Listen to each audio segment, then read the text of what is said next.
নাম বলো মমতা, জানতে চায় জনতা। যতই বলুন আমি বলি, যতই করুন চিৎকার, পাবেন না কো অ্যান্সার। কারণ উসমান হাদি মৃত্যু রহস্য। উসমান হাদির খুনি কারা? মমতা বন্দ্যোপাধ্যায় সত্যি জানেন কি? কতটা জানেন? জানতে হলে ভিডিওটি না টেনে শেষ অবধি দেখুন। মমতা বন্দ্যোপাধ্যায় ওয়াই চ্যানেলে ধর্ণা মঞ্চ থেকে উসমান হাদির হত্যাকারী কে তা তিনি জানেন। তা তার তথ্য ভান্ডার, যেটি তার হৃদয়ে অবস্থিত, সেখানে জমা আছে। কিন্তু আপনারা ভাবুন তো, কতদিন আগেকার একটি ঘটনা আপাত শান্ত বাংলাদেশকে ওনার এই দায়িত্বজ্ঞানহীন মন্তব্যের জন্য আজ গোটা বাংলাদেশ একদম জ্বলে উঠেছে। আপনাদের কি একবারও মনে হয়নি এতদিন পর মমতা বন্দ্যোপাধ্যায় কেন বললেন বর্তমানে তিনি পরাজিত, তার হাতে আর কোনো ক্ষমতা নেই? একথা সত্যি।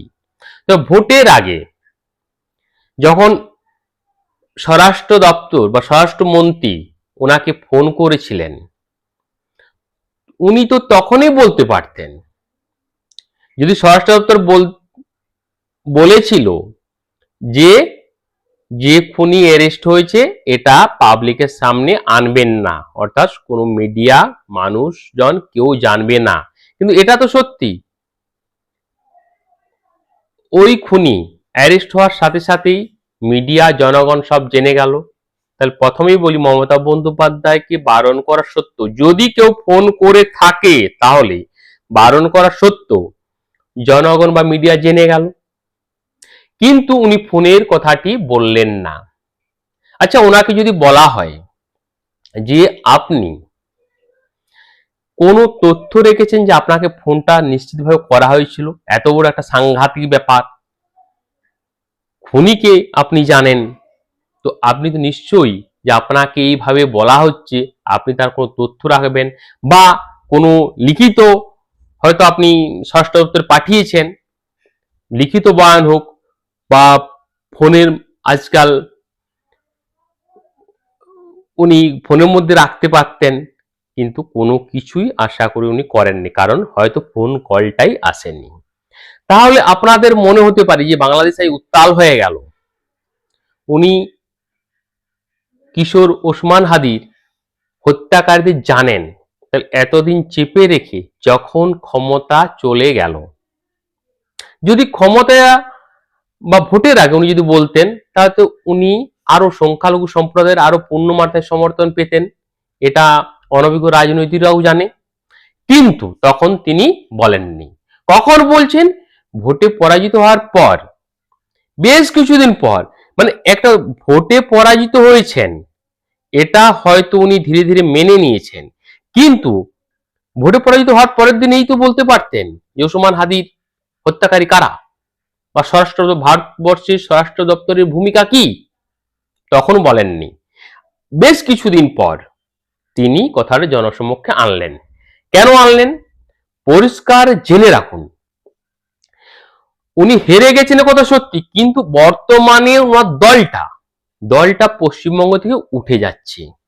ওনার যেসব পদাধিকারী ছিলেন, বিধায়ক থেকে, এমপি থেকে, বা বিভিন্ন পৌরসভার মেয়র, গ্রাম পঞ্চায়েতের প্রধান, সবাই দলটা ছেড়ে চলে যাচ্ছে।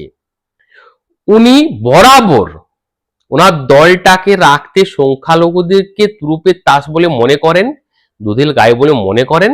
এই জন্যে যখন দেখছেন যে সংখ্যালঘুরা তাকে ছেড়ে চলে যাচ্ছে, ওনার বা ওনার ভাইপোরা দলটার উপর কোনো কর্তৃত্ব থাকছে না, তখন তিনি মানুষকে আতঙ্কিত করার জন্য, বিশেষ করে সংখ্যালঘু সম্প্রদায়কে আতঙ্কিত করার জন্য এই মরণাস্ত্রটা উনি ছুড়েছেন। এটা বোমা বিস্ফোরণ নয়, এটা এক ধরনের মারণাস্ত্র। কারণ মরার আগে শেষ কামড়, মরণ কামড় দেওয়ার জন্য উনি বিশেষ একটি সম্প্রদায়কে একত্রিত করার একটি প্রচেষ্টা। আপনারা হয়তো জেনে রাখবেন বা শুনেছেন, বাংলাদেশি ভাই বোনেরা হয়তো জানেন, ভোটের আগে উনি বলেছিলেন যে এমন একটা বিশেষ একটা সম্প্রদায় যদি জোটবদ্ধ হয় না, যদি ঘিরে ফেলে, 1 সেকেন্ডে 12টা 13টা বাজিয়ে দেবে। অর্থাৎ উনি তখন মানুষকে আতঙ্কিত করার চেষ্টা করেছিলেন যে আমি আছি তাই তোমরা সব বেঁচে আছো। কিন্তু আপনাদের তখন কি একবারও মনে হয়নি যে আপনাদেরকে কাদের সাথে উনি তুলনা করছেন? আপনারা জোটেই বা বাঁধবেন কেন, আর 12টা 13টা বাজাবেই না, বা বাজাবেন বা কেন? এটা ভাবলেন না? এটা তো পুরোপুরি জঙ্গি তকমা দিয়ে দিল আপনাদের। আপনারা কিন্তু সেভাবে বিরোধিতা নামলেন না। অ্যাকচুয়ালি তখনই যদি বিরোধিতা নামতেন, তাহলে বিশেষ করে বাংলাদেশের মানুষকে এইভাবে বাংলাদেশ উত্তাল হতো না।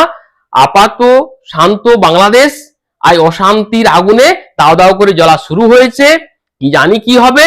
কিন্তু সেদিন যদি আপনারা বিভিন্ন মাধ্যমে বিভিন্ন ভাবে এই কথাটার প্রতিবাদ করতেন যে কেন একটি বিশেষ সম্প্রদায় জোট বাঁধবে এবং 1 সেকেন্ডে 12টা 13টা বাজিয়ে দেবে, কেন? ভারতবর্ষের ইতিহাসে তো স্বাধীনতার পর ভারতবর্ষে তেমন ঘটেনি। তো বিশেষ সম্প্রদায়কে উনি কার সাথে তুলনা করেছিলেন? রাজনৈতিক ফায়দা লোটার জন্য উনি বরাবর এই সংখ্যালঘু সম্প্রদায়কে ব্যবহার করেছেন।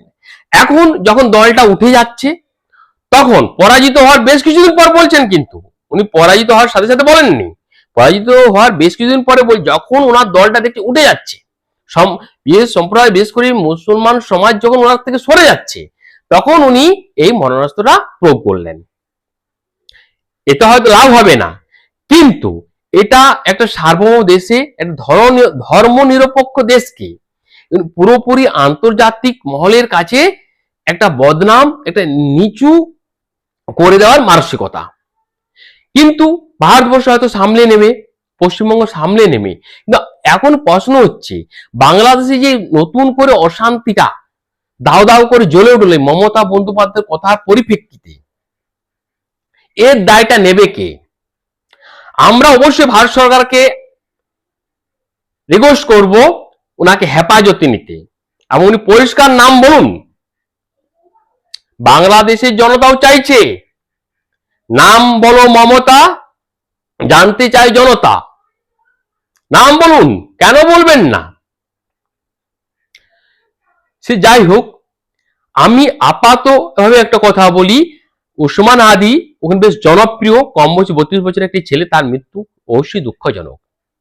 কিন্তু আপনারা বাংলাদেশের ভাই বোনেরা বলুন তো, উনি কি এমন সর্বোচ্চ পর্যায়ে চলে গিয়েছিলেন যে আপনাদের কি মনে হয়েছিল উনি দেশের প্রধানমন্ত্রী বা এরকম হতে পারেন? ভারতবর্ষের সুবিশাল দেশ, ওই বাংলাদেশের ওই ছোট্ট কিশোরটিকে ভারতবর্ষের দিল্লি এত বেশি গুরুত্ব দিল, মানে ভারতবর্ষের কাছে সে আতঙ্কের কারণ হয়ে গেল। হয় কেমন করে? তা কতদিনের ক্রিয়াকলাপ, সে বাংলাদেশের রাজনীতিতে তার নামটা উঠেছে কতদিন মাত্র, কি করে জানবে? দিল্লি সরকার ওসমান হাদিকে নিয়ে কতটা বিচার বিশ্লেষণ করেছে। তাই আবার এখানে মমতা বন্দ্যোপাধ্যায়ের অবস্থা দেখুন, ভাইপো, ওনার ভাইপো, সে তো দল থেকে পুরোপুরি প্রায় আউটের মুখে। এছাড়া তার খুব সম্ভব খুব শীঘ্রই অ্যারেস্ট হবে অভিষেক বন্দ্যোপাধ্যায়। সে বিভিন্ন দুর্নীতিতে যুক্ত, চাকরি চুরি, কয়লা চুরি, বালি চুরি, বিভিন্ন রকম দুর্নীতিতে যুক্ত, বিভিন্ন সোনা পাচারের সাথে যুক্ত। তো উনি ভাবছেন এই সময় একটা জল ঘোলা করে দিলে ওনার ভাইপো হয়তো দেশ ছেড়ে বিদেশে পালিয়ে যাবে, কিন্তু হবে না। সুপ্রিম কোর্ট ওনাকে পরিষ্কার বলেছে দেশ ছাড়া যাবে না। তাহলে উনি ভাইপোকে বাঁচানোর জন্য, নিজের দলটাকে বাঁচানোর জন্য এইরকম একটা দায়িত্ব জ্ঞানহীন মন্তব্য করে দিয়েছেন। তো বাংলাদেশি ভাই বোনদের কাছে পরিষ্কার বলি, আপনার গভর্নমেন্টকেও ধরুন, মমতা বন্দ্যোপাধ্যায়ের কাছ থেকে আন্তর্জাতিক মহলে যান, আন্তর্জাতিক আদালতের মাধ্যমে হলো মমতা বন্দ্যোপাধ্যায়ের কাছ থেকে উনি যদি জানেন, নামটা অবশ্যই বার করুন।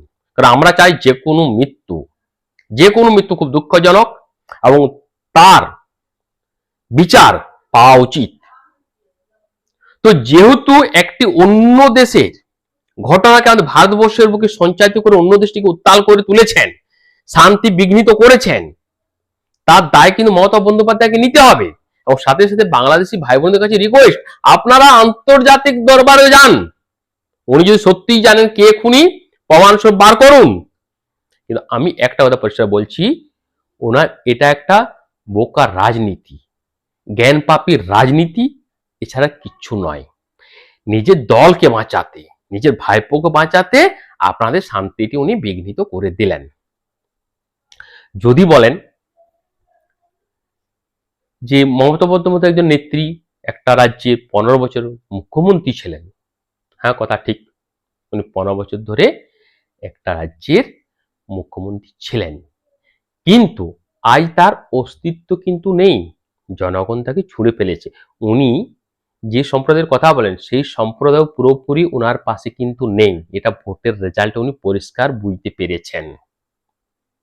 তাহলে দল বাঁচাতে শেষ অস্ত্র এই পড়শি দেশগুলোর মধ্যে একটা যুদ্ধ দাঙ্গা বাঁধিয়ে দাও, যদি ভেসে থাকা যায়। কিন্তু আমি পরিষ্কার বলবো, আপনারা যতই বলুন, যতই করুন চিৎকার, পাবেন না কোনো অ্যান্সার, কারণ এখানে কোনো অ্যান্সার নেই।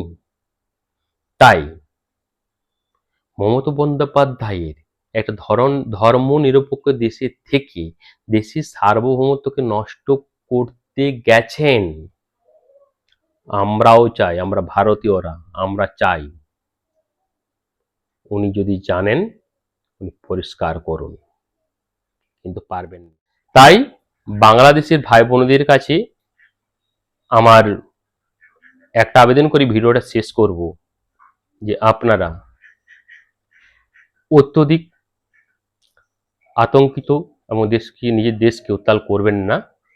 প্রকৃত তথ্য জানার জন্য আপনারা আইনি পথ বেছে নিন এবং সত্যিটা সামনে আনুন, কারণ গোটা বিশ্ব এই সত্যিটা জানতে চাইছে।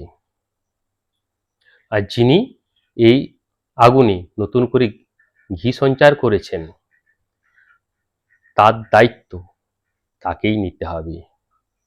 যাই হোক, ভালো থাকবেন। জয় হিন্দ, বন্দে মাতরম।